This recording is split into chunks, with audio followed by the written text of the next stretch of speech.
স্বাগত দেশ বাণিজ্যের আলাপে আপনাদের সঙ্গে আছি আমি সাদিয়া লাবনী। দর্শক, অর্থনীতির কঠিন হিসেব সহজ আলাপে উপস্থাপন করতেই আমাদের এই আয়োজন। আজ আমাদের সঙ্গে আছেন বাংলাদেশ সিকিউরিটিজ অ্যান্ড এক্সচেঞ্জ কমিশনের চেয়ারম্যান মাসুদ খান। আপনাকে স্বাগত দেশ বাণিজ্যের আলাপে। আপনাকে ধন্যবাদ, দেশ টিভিকে ধন্যবাদ আমাকে আমন্ত্রণ জানানোর জন্য। ধন্যবাদ। 46টা বছর কাটিয়েছেন কর্পোরেট জগতে, এমন এক সময়ে শেয়ার বাজারে দায়িত্ব নিয়েছেন যখন দেশের পুঁজিবাজার বলতে আসলে তেমন কিছুই নেই। কেমন লাগছে দায়িত্ব? ভালো লাগছে এই কারণে যে এখানে আসার আগে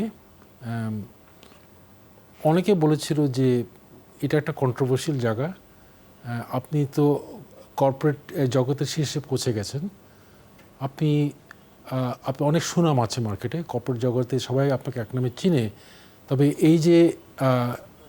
এই যে বিসেকের জায়গাটা এখানে সবাই কলঙ্কিত হয়েছে, আপনিও কি কলঙ্কিত হয়ে বেরোতে চান কিনা?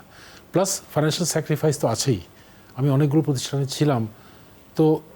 তবে আমাকে বেশ কয়েকজন যারা শুভাকাঙ্ক্ষী ওনারা বললেন, দেখেন আজকে যে স্টক মার্কেটের যে এই অবস্থাটা, এখানে একজনের শক্ত হাতে দমন করতে হবে এবং দেশের জন্য কাউকে কাজ করতে হবে, ইন দ্য গ্রেটার ইন্টারেস্ট কাজ করতে হবে। এই কারণে অনেক চিন্তাভাবনা করেই আমি এই পজিশনতে আসলে এসেছি। মনে হচ্ছে পারবেন? এবং আমি মনে করি যে এটা অনেক সহজ বিষয়, খুবই সহজ। দায়িত্ব যেদিন গ্রহণ করেছেন সেদিনই বলেছেন কারসাজির বিরুদ্ধে রিয়েল টাইম ব্যবস্থা নেবেন। 1.5 মাস হতে চলেছে আপনি দায়িত্ব নিয়েছেন, এর মধ্যে আসলে অনেক কিছুই ঘটেছে আমরা দেখেছি। কি ধরনের ব্যবস্থা নিয়েছেন? আমাদের যে বর্তমান সার্ভেলেন্স সিস্টেম যেটা আছে, ঢাকা স্টক এক্সচেঞ্জে একটা আছে, আমাদের বিসেকে একটা সার্ভেলেন্স সিস্টেম আছে। তো আগে যে সিস্টেমটা ছিল যে যখনই কোনো একটা আনইউজুয়াল মুভমেন্ট হতো ওনারা আমাদেরকে রিপোর্ট পাঠাতো টু বিসেক যে আপনারা ইনভেস্টিগেট করেন, এরপরে আমরা 1 মাস 2 মাস নিয়ে ইনভেস্টিগেশনটা করতাম। By this time the damage is done. তো আমি টেক ওভার করার পরে আমাদের বললাম, দেখেন এভাবে তো হবে না, তো আলটিমেটলি আপনাকে যদি কোনো আনইউজুয়াল মুভমেন্ট দেখেন আপনাকে ইমিডিয়েটলি হল্ট করে ইনভেস্টিগেশন করতে হবে। আমি আসার পরে বেশ কয়েকটা কোম্পানি ট্রেডিং হল্ট হয়েছে এবং এটা ওরা এখন অনেক সজাগ হয়ে গেছে। দ্বিতীয় কথা হচ্ছে যে আপনি নিশ্চয়ই লক্ষ্য করেছেন যে সার্কিট ব্রেকার যেটা ছিল যার ক্যাটাগরি শেয়ারের জন্য, এটা অর্ধেক করা হয়েছে। বাট আমি মনে করি ultimately in the longer term globally যে প্র্যাকটিসটা আছে, যেসব বন্ধ কোম্পানিগুলো আছে আর কি, ওদেরকে একটা টাইম বেঁধে দেওয়া হয় যে 3 মাস বন্ধ থাকলে আপনাকে ডিলিস্ট করা হবে। আপনি যদি লক্ষ্য করে দেখেন যে ম্যাক্সিমাম ম্যানিপুলেশন হয় এই ক্লোজ কোম্পানিতে। কিন্তু দেখেন এই যে আপনি দায়িত্ব নিয়েছেন, এই কিছুদিনের মধ্যে আমরা দেখেছি যে বন্ধ, রুগ্ন এবং জেড ক্যাটাগরির অনেক প্রতিষ্ঠানের শেয়ারের দাম মানে একদম অস্বাভাবিকভাবে বেড়েছে। আপনি দায়িত্ব গ্রহণ করলেন, এত কঠোর হুঁশিয়ারি দিলেন, তার মধ্যেও এই ধরনের কাজ। আপনি কি বলতে চাইছেন যে আমি টেক ওভার করার পর হয়েছে এবং টেক ওভার করার আগে এটা ছিল না? না, ছিল নিশ্চয়ই, এটা ছিল। আপনি যদি এটাকে রিভিউ করে দেখেন অল অ্যালং ছিল এটা, হ্যাঁ, কম বেশি। আগে কি ছিল দেখেন, আমি টেক ওভার করার আগে ছিল 300 কোটি টাকা টার্নওভার, এখন 1400-1500 কোটি টাকা হয়ে গেছে। এইসব কোম্পানির বিরুদ্ধে আপনারা আসলে কি ধরনের আমি এটাই আপনাকে বললাম, এইসব কোম্পানির জন্য ultimately as the primary regulator Dhaka stock এক্সচেঞ্জের একটা ওনাদের যে লিস্টিং রেগুলেশন যেটা আছে, যেটা primary regulation mechanism for Dhaka stock exchange, ওনাদের এই রীতিমালাতে ডিলিস্টিং প্রসেসটাকে আরেকটু নির্ণয়ন করতে হবে যে ডিলিস্টিং কোন কোন ক্ষেত্রে হবে। That should also include close companies. ওখানে ওনাদের নীতিমালা পলিসি নিয়ে আসতে হবে, যেটা বর্তমানে নাই। এই কাজটা ওনারা করছে এখন। কিন্তু এই যে যেসব প্রতিষ্ঠান বন্ধ, ওদের বন্ধ কোম্পানিগুলো লেনদেন সাসপেন্ড করার একটা পদক্ষেপ কিন্তু সাসপেন্ড করে রাখাই কি সমাধান? সাসপেন্ড তো পার্মানেন্টলি হচ্ছে না, তো সাসপেন্ড করে তো আবার ছেড়ে দিচ্ছে। তো বাংলাদেশের পুঁজিবাজারের দিকে যদি আমরা তাকাই, পুঁজিবাজার মানেই বিনিয়োগকারীদের আতঙ্ক, আস্থাহীনতা। এটা থেকে আসলে বের হওয়ার জন্য আপনার কমিশন, আপনি নতুন দায়িত্ব নিয়েছেন, কি কাজ করছে?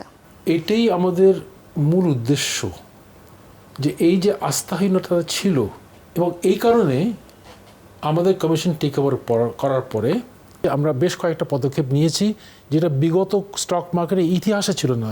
ট্রেডিং হল্ট করাটা আমরা শুরু করেছি এটা, এবং নীতিমালা আলটিমেটলি এটা প্রণয়ন হবে। এটাতে কিছুটা বাজারে স্বচ্ছতা এসছে, যারা আপনার সাধারণ বিনিয়োগকারী অনেকে আস্তে আস্তে বোঝা শুরু করেছে যে আমার একটু সতর্ক হয়ে ইনভেস্টমেন্ট করা উচিত। ঢাকা স্টক এক্সচেঞ্জকে সেকেন্ড ডেতে আমি বলেছি, দেখেন আপনাদের কাজ আপনাকে করতে হবে, আমি আপনার কাজে কোনো হস্তক্ষেপ করব না। সো বেশ কয়েকটা ক্ষেত্রে লাইক এই যে আপনার সার্ভেলেন্স নিয়ে হল্ট করাটা, আগে ওনারা আমাদের কাছে আসতো, আমি বলছি no, you are empowered under the listing regulations to halt. Number 2, circuit ব্রেকারটা আমাদের রুলে ছিল এক সময়তে, সার্কিট ব্রেকার অ্যাপ্রুভাল আমাদের কাছ থেকে নিতে হবে। আমরা কমিশন মিটিংয়ের সিদ্ধান্ত নিয়েছি এখন থেকে লিস্টিং রেগুলেশনে ওনাদের যতটুকু পাওয়ার আছে ওনারা উইদাউট অ্যাপ্রুভাল কাজটা করবে। আমরা এই পদক্ষেপগুলো নিচ্ছি। অন দি সার্ভেলেন্স সিস্টেম যেটা এখন পদক্ষেপ নেওয়া হচ্ছে, ডিএসির সাথে ডিসকাস করেছি আমরা যে 6 মাসের মধ্যে এটা আপগ্রেড হবে, 1 বছরের মধ্যে ইনশাআল্লাহ আশাবাদী আমরা এআই বেসড হয়ে যাবে। এআই বেসড যদি হয় অটোমেটিক হল্ট হবে, কোনো হিউম্যান ইন্টারভেনশন আর থাকবে না, এবং নীতিমালা একটা থাকবে ইন টার্মস অফ হলটা কতটুকু চলবে আর কি। আপনার এই নীতিমালা ওনারা প্রণয়ন করছে। যে বেশ কয়েকটা জায়গাতে আমরা খুব কুইকলি কাজ করেছি।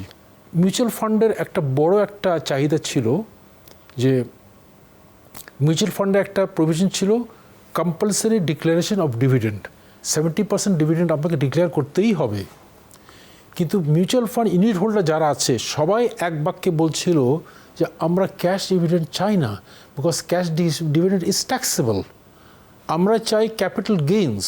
সো যদি ডিভিডেন্ড ডিক্লেয়ার না হয় এনএভিটা বেড়ে যাবে, আমার টাকা লাগলে ইউনিট বিক্রি করে আমরা করে দেব। এটা অনেক দিন ধরে হ্যাঙ্গিং ছিল, আমরা ওটা করে দিয়েছি। জি, সবই করছেন, ডিরেগুলেশন করছেন, আইন নতুন করে আইন সংশোধন করছেন, কিন্তু এই যে ক্ষুদ্র বিনিয়োগকারী নির্ভর যে বাজার, এই সবের মধ্য দিয়ে আসলে কারসাজি নিয়ন্ত্রণটা কি হবে কিনা? কারসাজি হচ্ছে কেন আপনার? মেইনলি দেখবেন যে কারসাজি তো হচ্ছে from the brokers. Say broker CC account আছে, টাকাটা সে সরাই ফেললো, অথবা আনঅথরাইজ ট্রেড সে করলো ফর এক্সাম্পল সে, এগুলো হচ্ছে কিন্তু আপনার, রাইট?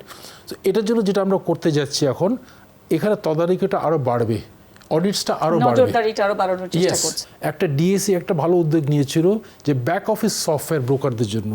সেটা হচ্ছে যে আজকে অনেকগুলো আপনার এসব কারসাজি হয় because brokers can change the email address and mobile numbers, right?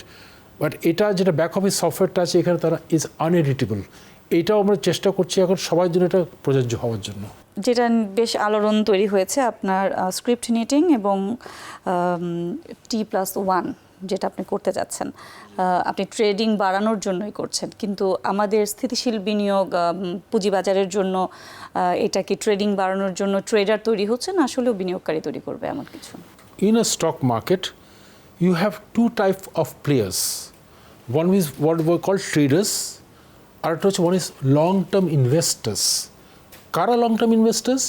Mutual funds, এবং আলটিমেটলি যে দেখবেন in the future also pension fund, অর্থাৎ বাংলাদেশে আজকাল প্রভিডেন্ট ফান্ড গ্র্যাচুইটি তারা শুধুমাত্র ইনভেস্ট করে কোথায়? সঞ্চয়পত্র, ট্রেজারি বিল, ট্রেজারি বন্ড। আগামীতে আপনারা দেখবেন যে ওনাদের কিন্তু স্টক মার্কেটে যেতে হবে, রাইট? সো ওনারা নিজেরা বিনিয়োগ করবে না, ওনারা হয়তো মিউচুয়াল ফান্ডের মাধ্যমে বিনিয়োগটা করবে। আমাকে যদি একটা স্থিতিশীল ক্যাপিটাল মার্কেট করতে হয়, আমাকে ইনস্টিটিউশন ইনভেস্টমেন্টটা আরও বাড়াতে হবে। They are long term players, but trader তো আমার লাগবেই তো। কিন্তু আন্তর্জাতিক বাজারের সাথে মিল রেখে আপনারা T+1 বা স্ক্রিপ্ট নিটিং যেটা করতে যাচ্ছেন, আন্তর্জাতিক বাজারের সাথে আমাদের বাজারের তো এখনো অনেক ব্যবধান।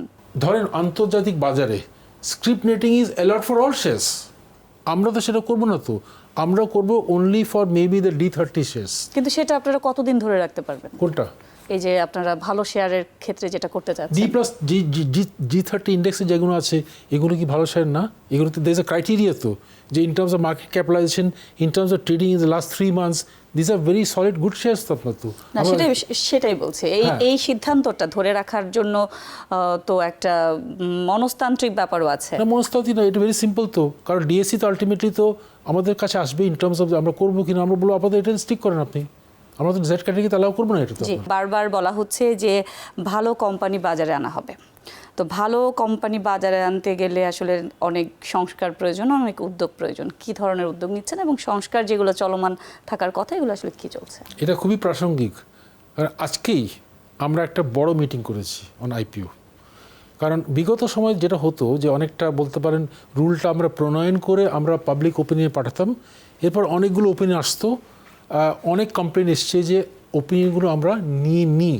এই জন্য বিগত সময়তে যে 3টা রুল হয়েছিল সবগুলোতেই এই ক্রিটিসিজমটা ছিল যে আসলে ওনাদের যে ফিডব্যাক ছিল ওটা প্রণয়ন করা হয়নি। এই কারণে আমরা এইভাবে একটু ব্যতিক্রমধর্মী একটা উদ্যোগ নিয়েছি। আজকের মিটিংয়ে সবাইকে ডেকেছিলাম, all the Dhaka stock exchange, Chittagong stock exchange, institute of chartered accountants of Bangladesh, সবাইকে ডেকেছি, আমাদের লোকসহ। ইট ওয়াজ এ 4 আওয়ার মিটিং এবং আমরা পুরো আইপিও রুল যেটা ছিল, আইপিও রুলের প্রসেসটি নিয়ে আলাপ করেছি, যে সময় কেন লাগছে, এই টাইমটা কীভাবে কমাতে পারি, প্রাইসিং মেকানিজম, প্রাইস ডিসকাভারি যেটা আছে ইন দ্য আইপিও প্রাইস, এটা আমরা ডিসকাস করেছি, ডাইরেক্ট লিস্টিং রেগুলেশন ডিসকাস করেছি। আমরা এখন খুবই আশাবাদী যে শীঘ্রই আমরা যে নতুন রুলটা নিয়ে আসব, এটা দেখবে যে অনেক মার্কেট বান্ধব এবং আমাদের যে আগের সমস্যা যে ছিল যে time and also the pricing mechanism, this will be addressed now. বিদেশি বিনিয়োগকারীরও তো অভাব আমাদের নেই বললেই চলে। জি, সেক্ষেত্রে আসলে আপনারা কি ভাবছেন? ফার্স্ট থিং হচ্ছে যে বিদেশি বিনিয়োগকারী যারা ছিল ওনারা আস্তে আস্তে চলে গেছে। কেন চলে গেছে? বিকজ একটা হচ্ছে আমাদের ট্রেডিং অনেক কমে গেছিলো। 300 কোটি টাকা যদি ট্রেডিং হয়, বিদেশি বিনিয়োগকারী এসে তারা কী করবে? এটা কোনো মার্কেটই না তো, নাম্বার 1। নাম্বার 2, যদি ইয়োর কারেন্সি ডিভ্যালুস ফাস্ট, ওরা আসবে না। কারণ আজকে ইনভেস্ট করলাম, কালকে কারেন্সি ডিভ্যালু করলে সে কম টাকা আরও তার কারেন্সিতে পাচ্ছে। 3 নম্বর ফ্লোর প্রাইস। ফ্লোর প্রাইস যেহেতু ইম্পোজ করা হয়েছিল, তারা বললো যে এই রেজিমে তো আমরা কাজ করতে পারবো না, বিকজ একটা শেয়ার আটকে গেল, I can trade, this is not acceptable. So now foreign investors are showing interest. As we speak now একটা বাংলাদেশ ইকুইটি ফান্ড হতে যাচ্ছে ইনশাল্লাহ, আশা করছি। বাট আপনাকে জিনিস মনে রাখতে হবে, সেটা কি জানেন তো, যে আমি ডিমান্ড ক্রিয়েট করলাম, সাপ্লাই নেই, এই জন্য জরুরি ভিত্তিতে আমি আইপিও রুলটা করে ভালো ভালো স্ক্রিপ্ট নিয়ে আসতে পারবো। বিগত সময়ে শেয়ারে কারসাজিতে 1500 কোটি টাকা জরিমানা করা হয়েছে। এটা আদায়ে কোনো পদক্ষেপ নেবে কিনা আপনার কমিশন, এছাড়া নাকি এটা এভাবেই থাকবে? আসলে আদায়ে যে প্রসেসটা, হ্যাঁ, ফাইনের প্রসেসটা বা কোনো একটা আমি দ্বন্দ্ব ইম্পোজ করলাম, ক্রিমিনাল দ্বন্দ্ব, in Bangladesh as well in other parts of the world, একটা ফান্ডামেন্টাল একটা রাইট আপনার আছে, সেটা হচ্ছে রিট করাটা। So in all this cases আপনি দেখবেন যে যখনই কোনো একটা অর্ডার দিচ্ছি বা কোনো একটা ফাইন ইম্পোজ করছি, যদি সাবস্ট্যান্সিয়াল অ্যামাউন্ট হয়, ওনারা গিয়ে রিট করছে আপনার। এই কারণে আপনি লক্ষ্য করে দেখেন যে এই যে 1500 কোটি টাকা যে ইম্পোজ করা হয়েছে, ইন রিয়ালিটি ফাইন আমি রিয়েলাইজ করতে পারছি মাচ লেস দেন 50 lakhs। সবগুলো আটকে গেছে ওখানে গিয়ে আপনার। আপনাদের আরও একটা বড় সমস্যা আছে, গুজব। সামাজিক যোগাযোগ মাধ্যমে গুজব ছড়িয়ে যেই রকমের আসলে প্রভাবিত করা হয় শেয়ারের দাম, সেটা নিয়ন্ত্রণটা আমার কাছে বা সবার কাছেই বেশ জরুরি। আপনারা কি পদক্ষেপ নেবেন বা কি? খুবই সুন্দর প্রশ্ন আপনি করেছেন, থ্যাংক ইউ ভেরি মাচ, যেটা আমার very close to my heart. আমরা যে এখন যেটা করতে যাবো এখন, সেটা হচ্ছে যে কোনো কেউ যদি সিকিউরিটি শেয়ার্স নিয়ে অ্যাডভাইস দিতে চায়, he has to be a licensed finance adviser. আমরা রুল প্রণয়ন করতে যাচ্ছি এখন থেকে, বিসেক উইল ইস্যু লাইসেন্সেস যারা স্টক মার্কেটে অ্যাডভাইস করতে পারে, যারা করবে না will be a criminal offence. আপনি বলেছেন যে মার্জিন ঋণ নীতিমালা সহজ করতেও কাজ করছেন, বলেছেন যে আগামী সোমবারের মধ্যে এমন কিছু একটা হবে। আগে যেই ধরনের অসুবিধা পড়তেন, এখন আসলে কি সহজ করে কোন জায়গাতে নিয়ে আসতে যাচ্ছেন? দেখেন, আগে যে মার্জিন রুলটা করা হয়েছিল, আমাদের ফিডব্যাক যেটা আমরা কয়েকটা সিকিউরিটি হাউস থেকে নিলাম, সবাই এটাকে ভায়োলেট করছে। এটাকে ইমপ্লিমেন্ট করা সম্ভব না। তো আমরা এটাকে আবার নতুন করে দেখছি, যেখানে আমরা দেখছি যে দুটো পার্ট, একটা হচ্ছে রিস্ক ম্যানেজমেন্ট, আর একটা হচ্ছে এটাকে কার্যকর করার জন্য what are the changes that we need to make. এবং আমরা এটা খুব সুন্দর করেই করেছি আমরা, বিকজ আমাদের পয়েন্ট, এবং একইভাবে যারা প্লেয়ার্স যারা আছে, specially the merchant, specially the security houses, right, ওদের সাথে আমরা বসেছি, ডিবিএর আমরা অভিমত নিয়ে আমরা একটা মিটিং করে মোটামুটি সবগুলোই আমরা, এখন যখন পাবলিক ওপিনিয়ন যাবে, অলমোস্ট কোনো আমরা পাবো না, হয়তো ফিডব্যাকই পাবো না, আগেই কাজ আমরা করে ফেলেছি। যারা দীর্ঘদিন ধরে বাজারে লোকসান নিয়ে পড়ে আছে, তাদের জন্য আপনার বার্তা কি, এবং তারা আসলে কেন বাংলাদেশের পুঁজিবাজারের উপর আবার আস্থা রাখবে? একটা কারণ হচ্ছে, নিশ্চয়ই আপনি লক্ষ্য করেছেন যে এখন নতুন কমিশন আসার পরে আস্থাটা আস্তে আস্তে ফিরে আসছে। কীভাবে বুঝবেন? কারণ আপনি যদি ট্রেডিং প্যাটার্ন দেখেন, ভলিউম যদি দেখেন, ইজ সাস্টেনেবল। এবং the good thing is that মার্কেটটা প্রপারলি বিহেভ করছে, যে is not that the curve is like this, তাহলে ম্যানিপুলেশনের চিন্তা করতে পারি, is like this, right? So আমাদের যেটা ফিডব্যাক সেটা হচ্ছে এখন সাধারণ বিনিয়োগকারীরা আগের তুলনায় আবার নতুন করে আস্থা ফিরে পাচ্ছে। বাকি আপনি যে প্রশ্নটা করলেন যে অনেকে স্টক মার্কেটে আছে, অনেকে লসে আছে, আলটিমেটলি তারা কি করবে? এখন দেখেন, ফার্স্ট থিং হচ্ছে যে যদি মার্কেট গ্রো করে ওনাদের লসটাও কমে আসবে। বাট আমি একটা কথা সবাইকে বলি যারা আমাকে স্টক মার্কেট অ্যাডভাইস চাই, আমি বলি দেখেন প্লিজ আপনি যা আছে ওখান থেকে বেরিয়ে গিয়ে গো ফর গুড শেয়ার্স। আগামী 3 থেকে 5 বছরের মধ্যে বাংলাদেশের পুঁজিবাজারকে কোন জায়গায় দেখতে চান? আগামী 3 থেকে 5 বছরের মধ্যে আমরা অনেক চেঞ্জ করে ফেলবো। আরেকটা পয়েন্ট যেটা ভুলে গেছি সেটা হচ্ছে ডিজিটাইজেশন। আপনি দেখবেন যে এখন সব কিছু কাগজের মাধ্যমে আসছে, financial reporting, regulatory reporting, this will be all digitise. আমরা আরও নতুন নতুন প্রোডাক্ট দেবো, like for example ETF, exchange traded firms, REIT, এগুলো নতুন প্রোডাক্ট আমাদের মার্কেটে আসা শুরু করবে। আপনি ইন ফিউচার দেখবেন যে এই মার্কেটটা খুব অচিরেই আমরা আলটিমেটলি গিয়ে দেখবেন যে ফ্রন্টিয়ার থেকে এমার্জিং আমরা চলে গেছি। এই মার্কেটটা আগের মতন আপনি দেখবেন না। এই মার্কেটটা definitely is going to be very very vibrant market in future.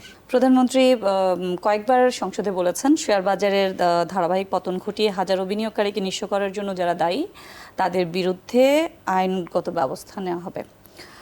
নিশ্চয়ই এই পরিকল্পনাটা আপনিও জানেন যে আসলে আমরা তাদের বিরুদ্ধে কি ধরনের ব্যবস্থা নেওয়া হচ্ছে এবং আদতে তাদের শাস্তি নিশ্চিত হবে কিনা? জি অবশ্যই। তো এইটা তো চলমান প্রক্রিয়া।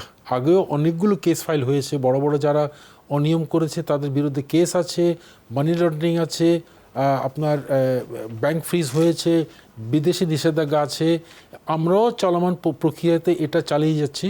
এখন কোনো শিথিলতা হবে না, বরং আমরা আরও কঠোর হব যারা আপনারা এইসব লঙ্ঘন করে থাকবে। বন্ড মার্কেট ও কর্পোরেট বন্ডের উন্নয়নে বিএসএসির বর্তমান পরিকল্পনাটা কি? খুব সহজ, কারণ বন্ড মার্কেটটা বর্তমান সিচুয়েশনে যেটা আছে এটা সক্রিয় না কেন জানেন? একটাই কারণ আছে, সেটা হচ্ছে যে যেসব বন্ড এখন ইস্যু হচ্ছে, ব্যাংক থেকে বন্ড ইস্যু হচ্ছে, রাইট, কর্পোরেট বন্ড ইস্যু হচ্ছে, কোনোটাই মেন বোর্ডে ট্রেডিং হয় না, সবগুলো হচ্ছে ATPতে ট্রেডিং হয়ে থাকে। আজকে মিটিংয়ে পয়েন্টটা তুলেছি আমরা যে আমাদের cost of raising bonds has to be lower than the cost of raising loan from a bank. এটা আমরা করতে যাচ্ছি। আপনি অচিরেই দেখবেন যে মেইন বোর্ডে লিস্টিং হবে, কস্টটা কমে আসবে, তারা আলটিমেটলি গিয়ে মেইন বোর্ডে ট্রেডিং করবে আপনার। ব্যাংক, বিমা ও মিউচুয়াল ফান্ডের অংশগ্রহণ বাড়াতে নিয়ন্ত্রক পর্যায়ে কোনো সমন্বিত উদ্যোগ নেওয়া হয়েছে কিনা? না, এরা তো সমন্বয়িত বিষয় এখানে নাই। বাট আপনি যে কথাটা বললেন যে মিউচুয়াল ফান্ড তো অলরেডি স্টক মার্কেটে তারা হেভিলি ইনভেস্ট করে, রাইট। একইভাবে আমরা এখন উদ্বুদ্ধ করব যে ইন্স্যুরেন্স কোম্পানিতে যারা আছে, বিকজ ওদের ইনভেস্টেবল ফান্ড অনেক বেশি, রাইট। সো দুটো উপায় আছে, একটা হচ্ছে তারা ডাইরেক্টলি শেয়ার মার্কেটে আসতে পারে, but they don't have the expertise for valuation, go through mutual fund in that case. এটাই আমরা আলটিমেটলি চেষ্টা করবো যে at the end of the day আপনি মনের একটা জিনিস বুঝতে হবে আপনাকে, ইন্ডিয়াতে যে আজকে এত বড় শেয়ার মার্কেট হয়েছে, ওয়াই? একটাই কারণ, because of the mutual fund industry. এখন থেকে মিউচুয়াল ফান্ডের জন্য আমরা খুব কড়া নীতিমালা করছি, আমরা KPI ডিজাইন করব। এটা দুটো এক্সাম্পল দিচ্ছি। একটা হচ্ছে ফান্ড পারফরমেন্স, যে NAV কত বাড়লো, আরেকটা হচ্ছে percentage of expense to revenue. এগুলো কয়েকটা আমরা KPI করব, যেটার দ্বারা একটা সাধারণ বিনিয়োগকারী বুঝতে পারবে যে এই মিউচুয়াল ফান্ডটা ভালো, এই খারাপ। এটা আমরা করতে যাচ্ছি। আমরা একদমই শেষের দিকে চলে এসেছি। আপনার কাছ থেকে বিনিয়োগকারীদের জন্য কোনো বার্তা আছে কিনা, যে তাদের এই শেয়ার বা পুঁজিবাজারে আসা এবং নতুন যারা বিনিয়োগকারী আসবে তাদের জন্য আপনার কোনো বার্তা আছে? আমার বার্তাটা খুবই সহজ, যে শেয়ার মার্কেট হচ্ছে একটা অত্যন্ত ঝুঁকির জায়গা, আপনি সর্বস্ব হারাতে পারেন। কাজে এই যে কষ্টার্জিত আপনি যে উপার্জন যেটা করেছেন, জেনে শুনে আপনি এটাকে বিনিয়োগ করেন। নিশ্চয়ই। আপনাকে অসংখ্য ধন্যবাদ আমাদেরকে সময় দেওয়ার জন্য। আপনাকেও ধন্যবাদ। দর্শক, দেশ বাণিজ্যের আলাপে আজ আমাদের সঙ্গে ছিলেন বাংলাদেশ সিকিউরিটিজ অ্যান্ড এক্সচেঞ্জ কমিশনের চেয়ারম্যান মাসুদ খান। সঙ্গে থাকার জন্য ধন্যবাদ সবাইকে। পরবর্তী অনুষ্ঠানে আবার দেখা হবে অন্য কোনো অতিথিকে নিয়ে।